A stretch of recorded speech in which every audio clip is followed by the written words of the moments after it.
6 జిల్లాల్లో మేమిద్దరం కలిసి తిరిగాం. బీజేపీ నాయకులు కలిసి వచ్చారు.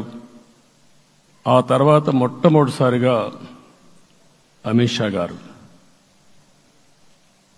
ఏదైతే అనంతపూర్లో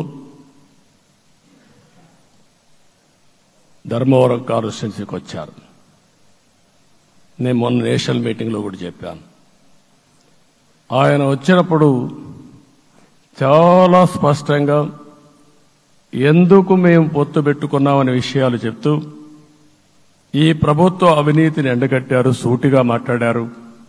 ఆ ఒక్క మీటింగ్తో రాష్ట్రం మొత్తం ఒక నమ్మకం వచ్చింది. బీజేపీ కూడా పూర్తిగా ఈ కూటమిని సపోర్ట్ చేస్తున్నారనే కాకుండా ఈ రాష్ట్రానికి ఏ అవసరం ఉందో చెప్పగలిగారు. అది అయిన తర్వాత ప్రధానమంత్రి గారు వచ్చారు. మొట్టమొదటి మీటింగ్ మీరు చూస్తే ఇక్కడనే రాజమండ్రిలో పెట్టారు. రాజమండ్రిలో స్పష్టత ఇచ్చారు.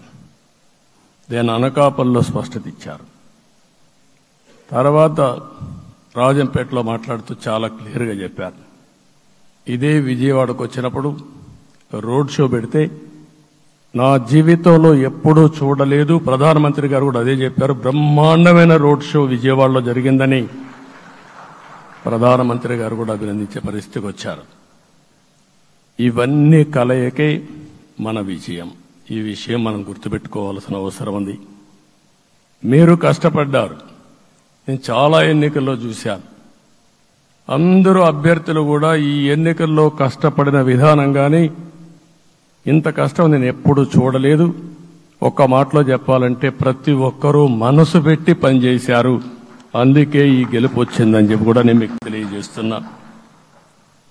మీ అందరి సహకారంతో రేపు ప్రమాణ స్వీకారం చేస్తున్నాను.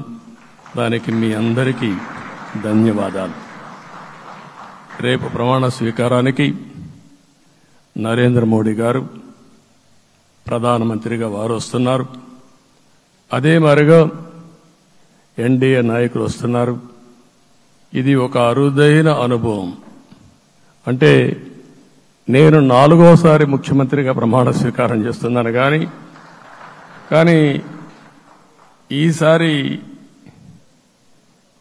దీనికి ఉండే ప్రాధాన్యత, ప్రజలు మన మీద పెట్టుకున్న నమ్మకం, నష్టపోయారు, ఇబ్బందులు పడ్డారు, మన మీద హోప్ పెట్టుకున్నారు. తిరిగి నేను ఒక్కడినే చేసే కార్యక్రమం కాదు. అందరం సమిష్టిగా మళ్లీ ప్రజలకు రుణం తీర్చుకునే సమయం ఆసన్నమైంది.